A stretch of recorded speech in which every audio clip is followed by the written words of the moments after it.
Yeah, well, let's dig in. Hello, everybody. I'm David Cooks, and I tell you what, we know that paralysis can take on many forms. It can be physical, like mine. It can be do anything you put your mind to. And what we try to do is feature stories that go from difficult places to fulfilling purpose. What seems impossible can be done by you. 22-year-old real estate agent has made sacrifices all throughout his life to get him to the point where he is today. They knock you down, but don't let it stop you. Michael Phillips has a story that I think will impact whoever is listening today. If I did drop out, I'd have no place to stay, no money, nothing like that. But I feel like my mom kind of went through the same thing when she first came to America. She didn't have a phone, couldn't read, illiterate. And, she just got dropped off at JFK Airport with no money, nothing but the clothes on her back. And, she was able to find her family and then, make a life for herself. So I felt like if she could do something like that, there's no excuse as to why I can't take the risk. Got so much to give, a lot of life to live. You must go from paralysis to purpose. Get your pen and paper out. Yeah. I'm taking notes. Paralysis to purpose. Hello, everyone, and welcome back to this episode of Paralysis to Purpose, the podcast. I'm your host, David Cooks, and I say it every time. I have the best job in the world. I get to interview some of the most interesting people, and today is no exception. Michael Phillips from Philadelphia, Pennsylvania. He is a 22-year-old real estate agent who has a story that I think will impact whoever is listening today, because he's made sacrifices all throughout his life to get him to the point where he is today. Michael, I'd like to welcome you to the podcast. Thanks a lot, David. I'm glad to be here. Very excited. Yeah. Well, you know what? Why don't you just begin and tell us a little bit about your background, your family, where you're from? For sure. Like you said, I'm from Philadelphia. I was born in Trenton, but I lived in Philadelphia pretty much my whole life up until last year. And I'm a first generation American. My parents, pretty much my whole family, immigrated here from Liberia. And Liberia is actually one of the poorest countries in the world. Unfortunately, there was a bunch of civil wars that happened in the 90s, early 90s, mid 90s, that pretty much ransacked the entire country. So that kind of was the beginning of my family, immigrating to America. Do you have brothers and sisters? Tell us a little bit more about your family. I was the only child of both my parents born here, and I have 14 brothers and sisters. 6 on my dad's side and 8 on my mom's side. So I'm the baby. Yeah, you weren't going to tell us you had 14 siblings. Every time I say that, people's eyes light up. Like, what? Is that real? Like, yeah. Well, that's real. My mom is the youngest of 18. And where's your family located now? So some live in most of them are still in the Philadelphia area. My mom lives in Trenton. And I have some siblings as well that live in Rhode Island as well. Oh, okay. That's fantastic. Do you guys have family get-togethers at all? Yeah, not as much as before, but yeah, we still do from time to time. Wow, that's great. How about going back to Liberia at all? Have you all gone back to visit? Do you have relatives there that you stay in touch with? I have a relative. I actually never been there before. I'm trying to go. Hopefully, the end of this year, we're making a trip. I was actually supposed to go there when I was in 6th grade, but we couldn't find my passport when it was time to leave, so I got left behind. Unfortunately, yeah, that was pretty sickening. But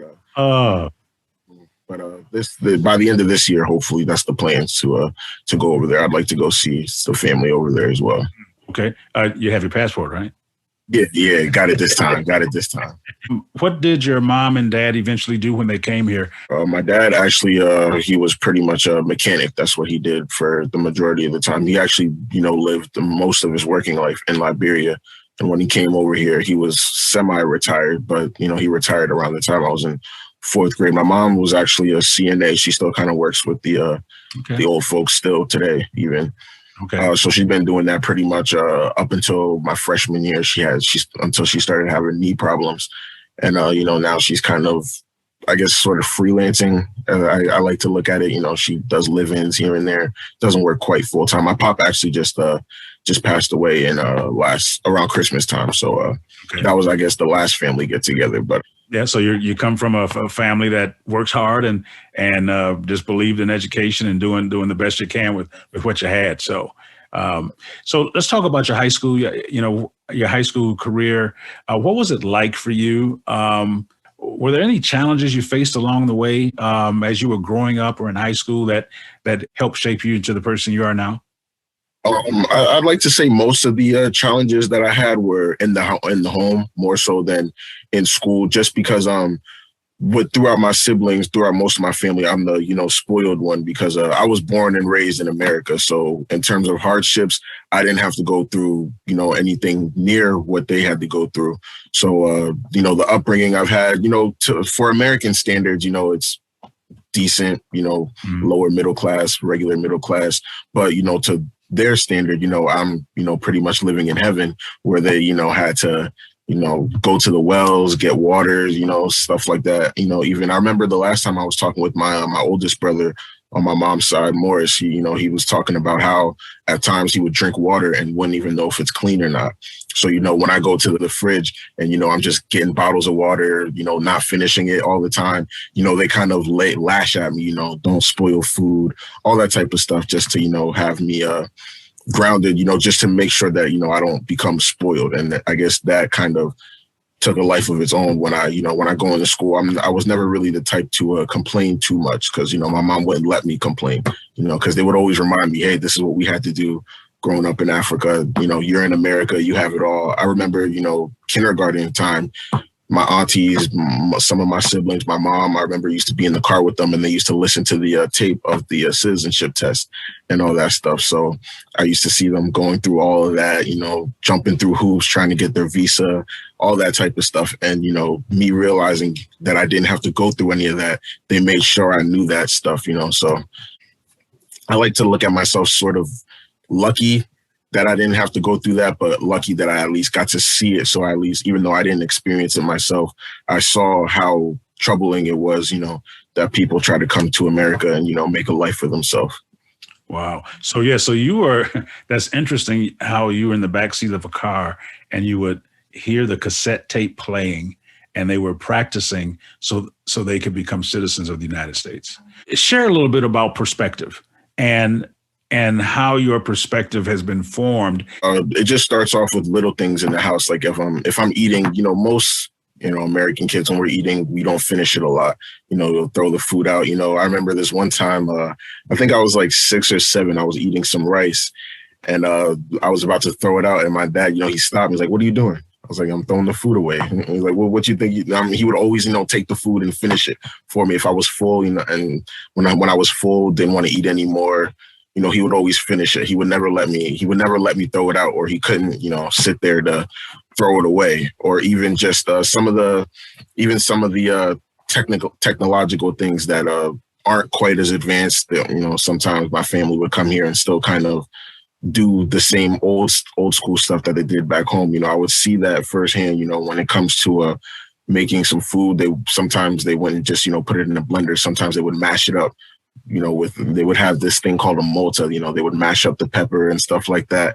And just seeing the cultural differences and, in my house versus when I go out to my friends, when I see how their parents act or, how they act in their house versus, the type of culture in my house, it was always night and day. My mom to this day, still works, even though she really doesn't need to, because that's just all she knew when she was a little kid. When I was 10 years old, I'm, riding bikes with my friends, playing basketball, football in the streets, doing things that normal kids do in this country. But back home, my dad, he didn't have his dad. His father died when he was young.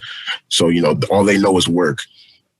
Helping my grandmother, both of them, my grandma, they were, pretty much their mother's right-hand men. I remember my mom used to tell stories about how she used to take, when she was little, she used to take like peppers, spices, just little things. And then she would walk like 2-3 hours to the other side of town and sell it. And she would be there all day sell it, make her little pocket change and then come back. And then she wouldn't even get a chance to touch any of that money because she would have to give it to her mom, my grandmother. And then, they would use it to sew clothes for her, all the, basic necessities. When I had a job, when I was working 16, 17, I could keep the money. I could go buy whatever I want. And, just those little things, I would always think of that stuff, and even if I forgot, my mom would always, beat it into my head. You have everything you want in this country. You could do whatever you want, don't let it go to waste. You see, your auntie, your uncles back in Africa, pretty much struggling to get over here. And, you have it all. Don't let it go to waste. Make them proud, stuff like that.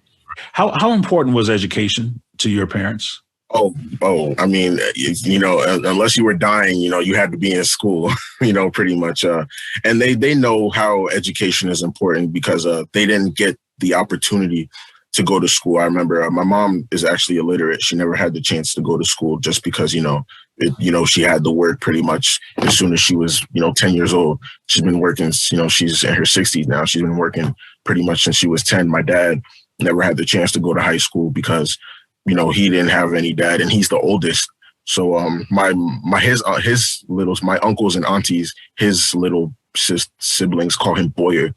That's actually kind of like brother, Uncle Boyer. Even though he's their brother, they call him uncle just because he pretty much raised all of them. He was the man of the house, so he never had the opportunity to further his education and all that. So when they had me, they beat that into my head. Go to school, learn all that. I remember when I was maybe in like first grade, I wanted a PlayStation, and my mom said, no way, you're not getting a PlayStation. And she bought me a little leapfrog thing, to get my education and all that stuff. So when I go to school, I'm ahead. My mom is definitely like that. I remember, stomach aches, headaches, doesn't matter. You're going to school no matter what. And, if I have a C, that's a bad grade. Why you bring a C is pretty much as bad as an F, to my parents. So it always started that way, make sure you get an education. When I told my parents, I got into college, when I initial plans to finish college, get my master's degree, my mom was, all giddy like a little kid, things like that, so education's definitely the forefront because they know having a good education, gives me avenues to other paths in life that they didn't have the opportunity to get, so they want to make sure that I understood their sacrifice, and I do understand their sacrifice. I think sometimes we forget what our ancestors had to go through. I talk my parents, when I was born, that was the first time they were allowed to vote. That wasn't that long ago.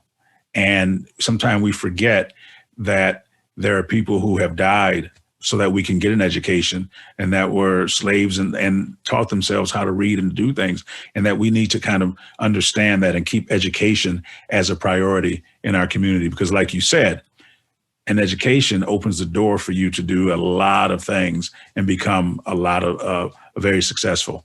So you decided to go to college. Let's pick it up there a little bit. So you graduated from high school. Did you play any sports or anything in high school? What else did you do? Were you allowed to do extracurricular things? Or I know you said you were working. Yeah, I played basketball in high school. I played basketball in high school and college. So that was pretty much the only sport I played. But basketball was pretty much, all day. I had hoop dreams. I wanted to play in the NBA, just like any kid my age at that particular time. Who was your favorite player? Oh, Allen Iverson. I'm a huge Sixers fan. So seeing Allen Iverson, that was my inspiration to play basketball.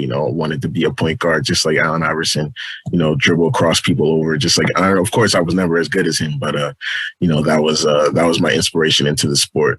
And I loved playing football as well. I didn't play football for school. I wish I would have. But that was the only other extracurricular activity that I did while I was in high school. What position did you play? Oh, I played forward. We were pretty short, so I could never play the guard like I would like to. But I played forward. All right, you played forward. And then you said you played in college. Now, what college did you end up going to? My first 2 years, I was at a little junior college in Titusville called Pitt Titusville. Afterwards, I transferred to a school in Erie, PA called Gannett University. So that's where I went to the last year. Okay. So Gannon University. So you had hoop dreams like a lot of people and everything, and but you knew you had to get an education because your parents were like, Exactly. "You coming here with anything below a C?" And see, I grew up in that same environment. They always told us do the best you can, but there was an unwritten rule. C's you're not trying hard enough if you're just getting a C. Exactly. So I don't know if that was always true, but that's exactly how we had to operate. So you go to college. Initially, what did you want to study while you were in college? Well, my first year in college, I was kind of undecided. I kind of was a, generic business major, pretty much because, that was maybe the only thing to me that made sense. I wasn't too interested in reading or sciences or stuff. And math, I probably maybe math would have been the next best option, but business kind of seemed something that intriguing to me. That was an avenue that I liked. And after my first year, I decided that I wanted to study accounting and finance, and that's what I studied my second and third year while I was in college. Oh, okay. So you did accounting and finance. I started my college career in accounting and ended it in finance. I understand how that goes. So you were at a junior college for the first couple of years, and then you went to Erie, Pennsylvania. I was in college for a total of 3 years. So I was at Gannon for about 1 year, and then that's kind of when a little bit before the pandemic stuff hit, maybe like a month prior to I think like mid-February is when I decided that I was questioning whether I wanted to be in college by that point. And then a little bit after spring break, this was maybe like a week or two before the lockdowns. That's when I decided that dropping out was probably the best option for me. So let's unwrap that a little bit, if you don't mind.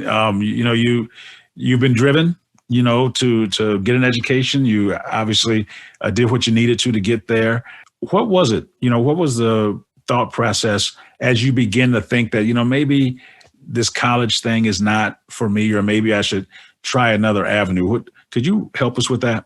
Well, my whole life, I've always wanted to be rich. I wanted to make a lot of money and be able to do what I want when I want.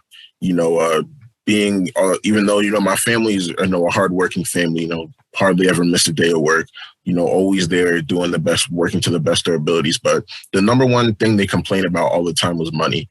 They always complain not having enough money to pay the bills, not having enough money to go on vacation. And I didn't want to be like that. So that was kind of the attitude I've had my entire life, maybe, for as long as I can remember. And while in college, I guess I kind of felt like I was wasting time to some extent. Like I liked accounting. I really like accounting. I like finance. I love the major, but I couldn't see myself doing that for 40 years. I didn't feel like I was happy with it. And maybe I probably could have done it as a career, but I felt like I could have done something differently, maybe, raise my income faster. So around that point in time is when, I started reading books. I started reading books, watching videos and stuff like that on YouTube, trying to figure out if there was anything potentially else that I could do. And by that point in time, I was already in college for 3 years. So I didn't think changing my major was maybe the smartest decision or smartest use of my time, considering I maybe would have had to end up being in college for another year and a half, 2 years maybe. And I didn't want to do that. So I was watching this Bigger Pockets podcast one time. This is the thing that really got me. And there was this, they were interviewing some kid who was about my age, the same age as me, maybe a year younger. And, he was making a lot of money doing real estate stuff. He actually made so much money to the point where he moved out to California and could afford it easily. And when I started watching that, I started really looking at it because, I'm thinking, what is he doing that I can't do? Because I always felt like I was a smart kid. My parents always told me I was smart. Teachers always told me I was smart. And I believe that I'm smart, too. I'm not saying I'm, Harvard genius, but I feel like I'm capable of, I feel like I'm competent. So when I seen this, 20-year-old talking about, them interviewing this 20-year-old that's successful in life, same situation in college, questioning it, I figured maybe I could do what he's doing. And then I guess after when, the lockdowns happened, we were still on campus, but, classes were pretty much all on Zoom. So I had more time to myself. So when I had more time, that I didn't have to go to class, I was, reading books, reading of other successful people that did, Henry Ford, Sam Walton, all of those people. And, I felt like I could do what they did. Maybe I won't be, I probably won't even be half as successful as they were. But I felt like I could do something like that. I felt like I could, be a success, do something with my life like that. And, I started teeter-tottering with the decision. Do I finish school, or do I, take the risk now and drop out? And, I felt like if I did drop out, I'd have, no place to stay, no money, nothing like that. But I feel like my mom kind of went through the same thing when she first came to America. She didn't have a phone, couldn't read, illiterate. And, she just got dropped off at JFK Airport with no money, nothing but the clothes on her back. And, she was able to find her family and then, make a life for herself. So I felt like if she could do something like that, there's no excuse as to why I can't take the risk. I could always come back to school. There's no law saying I have to be in school from 18 to 22. I could take X amount of years off and then come back. So I figured, I might as well, take the shot now while I'm young. You were willing to make that sacrifice. Now you're 3 years into college. I just want to paint this picture. And when I first found out about your story and when you dropped out of college, I thought it was for financial reasons. And I was wrong by making that assumption. There's a part of you that wants to be an entrepreneur. It's not just the money. You said something about the freedom, the ability to have the flexibility. Why is freedom and flexibility so important to you? The world is, a lot. I look at, my mindset, how I think about it, there's, all these possibility of things to do in the world. And, sometimes I just kind of, I feel it's depressing when, some people are, when I used to be at jobs, when I worked my little part-time jobs and stuff, I'd hear people complaining, about they have to do this, they have to do that, they have to do this. And they can never get a day off because, they can't afford to take the day off. They have to come to work or else, they won't be able to pay the bills. And there's nothing wrong with that. Everybody has to get the money somehow, everybody has to start somewhere. But, a lot of them were way older than me. They were in their 40s, 50s, some 60s. And, still complaining about the same stuff I was complaining about. I was complaining too. I wish I had money. I want to, broke college kid, eating ramen noodles and stuff every day. I was in the same boat with them. But what I found, interesting, of course, I would still be saying, well, I don't want to be like this. And, when I see, when I watch TV, when I see the successful people, of course, they have to work hard as well, but they're choosing to work hard. They're choosing to work hard for something bigger than money. And I've always found that life intriguing. I've always wanted to be an entrepreneur, start my own business and be the boss, kind of control my own lifestyle, not necessarily just for the money, but, I just want to be able to touch other people. I've always wanted to go back to Liberia and, kind of show them what I'm doing and, try to be a part of helping the country turn around. And I didn't think I could do that, working a 9-to-5 for 40 or 50 years. This is a great place for us to take a quick break. And then when we'll come back, I want to get into the fact that you were homeless and the sacrifices that you decided to make to pursue your dreams that you just talked about, and how it's not just about money, it's bigger than that. And we're going to pick it up right from there when we come back.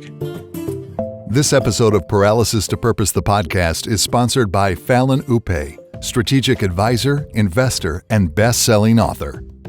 We hope you're enjoying Paralysis to Purpose, the podcast. Be sure to follow us on Facebook, Instagram, Twitter, and TikTok at Paralysis to Purpose for more updates. Also, check out David's website at davidcookspeaks.com to learn more about his mission and purchase his book, Getting Undressed, From Paralysis to Purpose. Well, welcome back, everyone. We are So delighted to be talking to Michael Phillips today, and his story and his journey is amazing. And we want to pick it up where you've now decided that you're going to drop out of college and you're going to pursue your real estate agent's license. I often say that part of fulfilling purpose requires sacrifice. And the amount that you're willing to sacrifice is often an indication of the value of where you're trying to go. You made an incredible sacrifice. First of all, what did your mother think about this? I didn't tell her initially, to be honest, when I decided to. I didn't tell her until after I decided to start getting my real estate license, because I was kind of afraid of how she would react. When I did talk to her, she was kind of disappointed, when I talked to her and my sister in particular. She was like, "What are you doing? What do you mean? What do you mean you're dropping out of college?" And, just the year before, I told her my initial plans were to finish undergrad and go get my MBA and stuff.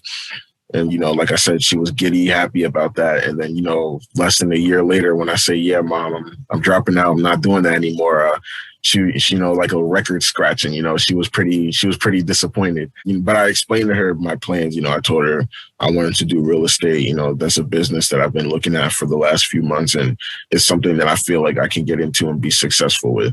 And she respected the decision, and that's what meant a lot to me. Of course, maybe she didn't fully agree with it. Even to this day, she still tries to talk me into going back to school. But she understands that, she says, "Well, if you're going to drop out of school, you don't need to be in school. If, school's not for everybody. But, as long as you're taking this seriously and, you're, making strides to, be successful in it, then, I'm going to support you. I'm with you."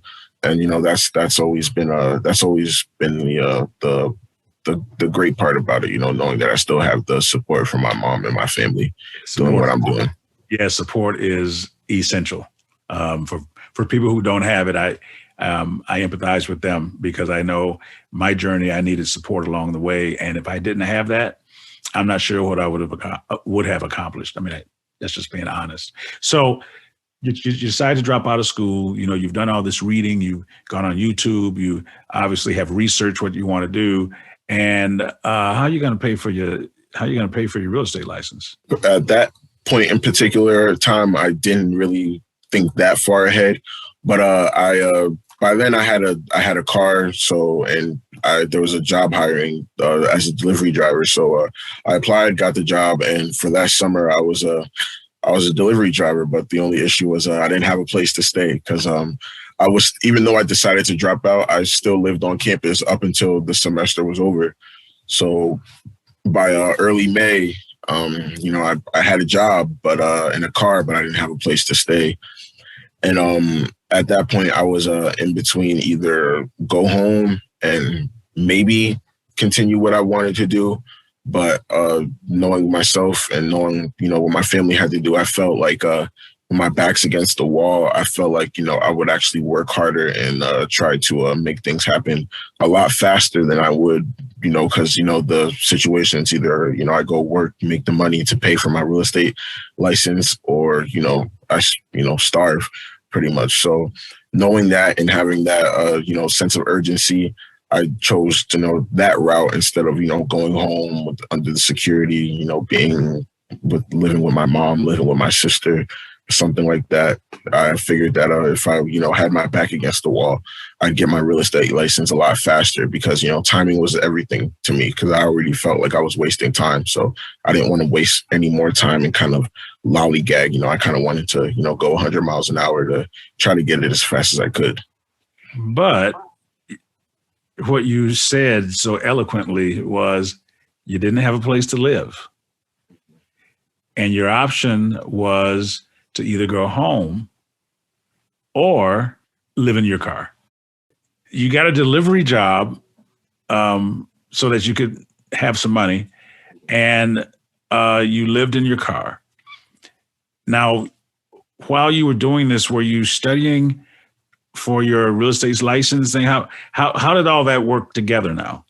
Oh, no, for sure, for sure. So at that point in particular, I was actually studying online. I was studying for my real estate exam on my phone.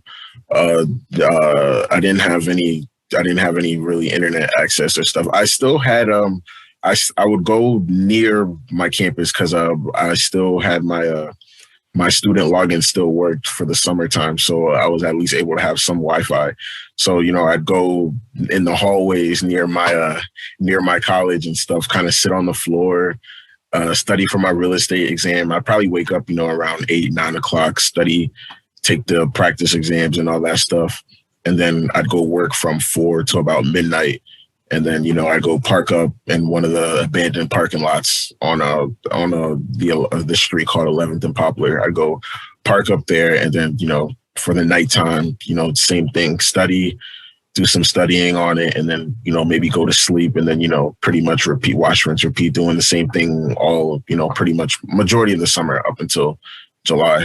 This is a story of perseverance. You never quit. You never made an excuse about anything. And you didn't afford to make an excuse. What'd you say? Couldn't afford to make an excuse. You could not afford to make an excuse. You already felt that you had wasted enough time by not following what you really felt inside. And you couldn't afford to make an excuse. But you had nothing to pay for anything.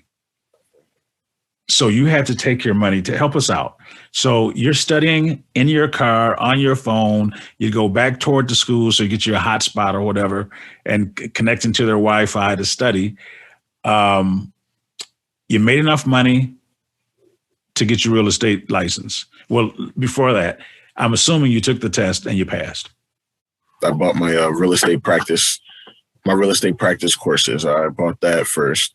When I bought that, then I was studying on that, passed the courses. And then July 24th, I had to drive down, me and my girlfriend. We drove down to Pittsburgh because they didn't have any testing times in Erie that were, on a reasonable timetable. So I drove all the way down to Pittsburgh. And I remember we slept in the parking lot. We slept in a park because we couldn't afford a hotel or anything like that. So, we got some pizza and then we just slept in the parking lot. And then, all night pretty much I was studying that whole morning and I passed the exam, thankfully. This episode of Paralysis to Purpose, the podcast, is sponsored by Fallon Upe, strategic advisor, investor, and best-selling author. As we return to this episode entitled Homeless to Selling Homes, David welcomes a second guest who met Michael Phillips shortly after he earned his real estate license. David spoke with the two during separate interviews, which we've edited together for part 3 of today's podcast. Well, I met our guest today on the podcast, Mike Phillips, through Scott Johnston. I don't know Scott. This is my first time actually talking with him, but I did see a post on LinkedIn where he was with Mike at a Men's Warehouse store, if I remember correctly. And the story and the caption was so intriguing to me that I reached out to Scott first about seeing if he'd be a guest on the podcast. And he was like, you know what? You need to interview Mike because his story is amazing. Well, I did that, but I thought it'd be a great touch to add Scott. Welcome to the podcast, and the floor is yours. David, thank you. Thank you. I really appreciate you taking the time to do this. I think it's important. One of the things that I've just been kind of overwhelmed with the response from this post. My kids tell me that there's over 19 million views so far. So I'll give you a little background. So my wife and I live in Erie, Pennsylvania. We decided to sell our house in October, and we decided to for sale by owner. We wanted to try it. And we got a couple phone calls from some real estate agents that wanted to kind of see the house, do the pitch, see if they can get the listing, which we understand, and actually wanted to get some feedback from them. When I met him initially, I was doing some prospecting. I had my license maybe for about a month, maybe a little under a month. So I was prospecting, and I saw that he lived in the nice neighborhood, the rich neighborhood. So I took a shot. I phone called. I actually talked to his wife at first, his wife Andrea. When I spoke with her, I scheduled an appointment to meet them the following day. And then Michael called and requested a meeting to come see the house and talk with us. And my wife told me and said that he sounds like a really young man. Probably sounds new. And my office at the time actually looked out onto the street, and I knew he was coming. And I saw this young man pull up in a car right in front of our house. And I saw him kind of sit there for a minute, take a deep breath, and get out of his car and come into our house. And when I met him, he just had a spark about him. I don't know what it was. I have no idea. So when I met them, I kind of went up there, I guess not with the greatest attire that you probably would wear going into a neighborhood like that. Most people, they'll probably wear, shirt and tie, stuff like that. But, all I had basically was some polo shirts and, some sneakers. I didn't even have dress shoes at that particular time yet. So when I went up there, I figured, well, I probably won't wow them with my attire, but, I at least want to go there to show them that I know what I'm talking about. I didn't want to sound foolish. I didn't want to make a fool of myself, so I went up there, talked with them. They walked me through their property. And while we were talking, I asked them if you were to go with an agent, because they were selling the house by themselves for a little bit. They were going for sale by owner for a little while. And I asked them a question. If you guys did decide to go with an agent, what would you guys be looking for in an agent? We talked about the house a little bit, and then he sat down with us and kind of told us his life story, kind of told us what was going on and how he got into real estate. And it touched my wife's and I's heart. He talked to us about being homeless in January and February. And he told us a little bit more, what he did and what he's been doing and trying to make it. And it was just an interesting, he was just something about him. And, they said they'd prefer an agent that hustles, that, that's going to try to get them the best price. And then I told them a little bit of what I went through. I told them that, well, fun fact, I slept in my car while studying for my real estate license, and stuff like that. And I didn't necessarily say that for sympathy or anything like that. I said that, to show them that, I don't make excuses. I'm going to hustle. I'm going to, go and do what I can do to help you guys get the right price. And I guess that stuck out with them. When he left, I actually followed him outside. When he came to my house, he was wearing kind of some older jeans with some tennis shoes and a Keller Williams real estate shirt. And I asked him, I said, do you own a suit? And he was like, I just can't afford one right now. I'm hoping I'm going to be able to afford one after selling a couple of houses. Just kind of left it at that. And I walked back inside and my wife looked at me and she said, he really touched you, didn't he? And I said, man, I don't know what it is. Maybe it's fate. The interesting background about this is my mother, I grew up partly in Iowa and partly in California. And my mother was a real estate agent for Keller Williams about 25 years ago. And what's more interesting is Michael Phillips, his last name Phillips, is a family name of ours. My son's middle name is Phillips. My dad's middle name is Phillips. So it was just like this complete storm, like this perfect storm of just meaning. And we went to bed that night and I woke up in the morning. My wife looked at me and she goes, you're still thinking about Michael? I'm like, yeah. I go, I'm calling him today. I'm going to see if he wants to meet me at Men's Warehouse. I wanted to buy him a suit. And I called him up. I didn't know how he was going to react. I didn't want to pry. I just wanted to offer it up and, just to maybe help him out. And he was like, I can't believe you're doing this for me. Are you sure? And I said, absolutely. Drove up, met him at Men's Warehouse. And the following day, he told me to meet him at the Men's Warehouse. And he got me some suits and some dress shoes, and it was really surreal because nobody's ever done anything like that for me outside of the family, of course. So that meant a lot to me. Walked in and told the guy I wanted to get him a suit, and he asked me, does he work for you? And I said, no, I just met him, trying to help him out. He's a brand new real estate agent. And as soon as I said that, the guy at the Men's Warehouse totally changed his tune and literally bent over backwards for us and measured Mike up for a suit. And Mike's, that's never happened. And started putting together shirts and stuff. And then when he went in the back to try the suit on, I told him I wanted to get him 2 suits because any businessman, you got to have 2 suits, throw a couple colored shirts and a couple ties, and you got an outfit for 2 weeks. That's right. As a businessman. So when he came back out, I told him I was getting him another one. He kind of broke down a little bit. So did I. So did the guy from Men's Warehouse, because he's like, no one outside of my family's ever helped me. And it really touched me, and it really kind of hit me hard about that. And so bought him the suits and just continued to keep in contact with him.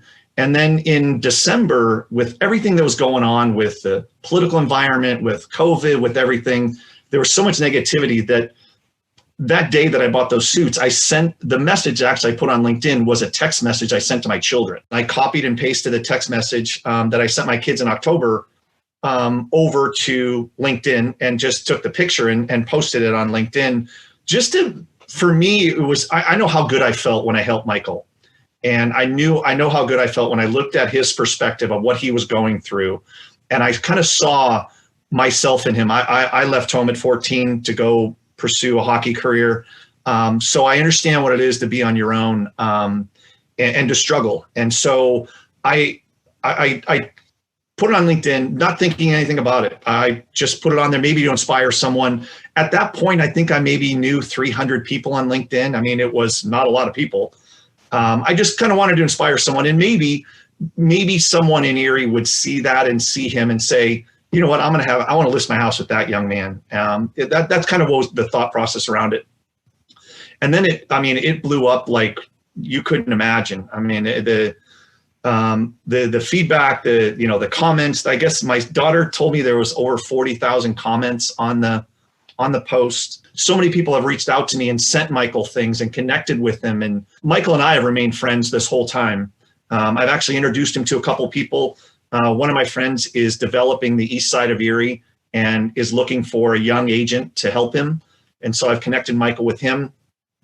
And then in March, my wife and I just decided that listing it ourselves was not the right way to go. And we didn't even hesitate to call Michael to list the house with him. We wanted to make sure that he knew that he could sell a house in any neighborhood and sell it to any person at any time. Yeah, I actually is currently under contract right now. They ended up winning the listing. We have it under contract right now. We're hopefully in a little less than a month actually supposed to be closing. Well, congratulations on that. See, that not only did you make a sacrifice and get your business started and meet somebody who would sow into your life, you're also getting a deal done. Will that be your first closing, or have you had other ones as well? Yeah, this will be my first closing. Fantastic. Well, congratulations. He is a very driven young man, and you could tell by his family roots. He's a first generation young man living out of Philadelphia. So when I saw that, I kind of felt how I felt when I walked in, when I was in a new town at 14 years old, trying to play hockey and not knowing anyone and scared and lonely. And, I saw that in him, and I knew I could make a difference, but I also saw someone that if just given a small opportunity, you could tell that he was going to run with it. This is how you make a difference. This is how you make change. And, when it's within your means to serve and to help, and you do it, this is what you get. For all those listening, and if you're looking for a real estate agent in the Philadelphia area, you need to take care of my guy right here. You've heard his story. You know how hard he has worked and the sacrifices that he has made, and partnerships are important. And he made one with Scott, and I think he can make one with you. And if you all are interested, please do that. Michael, before we end, is there anything that you would like to say to the audience? One piece of advice, the thing that keeps me going that I like to tell people is whatever it is that you say you're going to do, to have the mindset that you're going to either succeed at it or die. That's kind of how I look at it with real estate. I have the mindset that I'm either going to sell houses, invest in houses, be really good at it, or I'm going to die. Because, I don't, plan on going back to college anytime soon. I don't plan on, getting a regular job again. And, this is really what I want to do. So I say, if I don't succeed at it, it looks like I'm going to be homeless again. Going to be homeless again with no money. And, that was a tough time in my life. So I like to use that pain. That's another thing. Use whatever pain that you're running away from, keep that always at the top of your mind. So if sometimes if I ever do find myself slacking off, I remember that pain that I went through not having a roof over my head or, any money really. I appreciate your time. I appreciate your transparency, your honesty. You've done a great job. I know that listeners sometimes don't understand that it's not easy for everyone to tell their story. It can be they're uncomfortable speaking and they want to make sure they're not rambling and all that kind of stuff. Well, I ramble all the time. So you did a great job. Your story is phenomenal. As with all of my guests, you will receive a signed copy of my book, Getting Undressed from Paralysis to Purpose. I hope you enjoy it. Until next time, this is David Cooks reminding you that your ability to endure is always greater than your willingness to endure. You can do anything you put your mind to. Thanks for tuning in to Paralysis to Purpose. Don't forget to follow us on social media at Paralysis to Purpose on Facebook, Instagram, Twitter, and TikTok. To purchase his book, visit davidcookspeaks.com. Be sure to tune in next time for more inspiring conversations with David Cooks. Never forget it. We was headed down to my son's baby shower, and they called me and said, "Hey, we need you to come into the office now." It was on a Saturday, and I was like, "All right, look, we about to get cleared. We about to go in and get cleared." And so I walk into my training room, and we sit down, and Matt has a look on his face, and I'm not really paying attention to it. I'm like, "Hey, Matt, what's up? Talk to me. When can I get back to playing ball?" And he was like, "Well, you need to start thinking about things outside of football." Next time on Paralysis to Purpose. First time I ever heard that in my life. Won't be the last, though. And so when you say that, I'm like, whoa, like, what you mean? Football, like, this is how I'm gonna feed my family, provide for my family. My goal is to make it to the league. I never thought about doing anything else outside of football. What do you mean?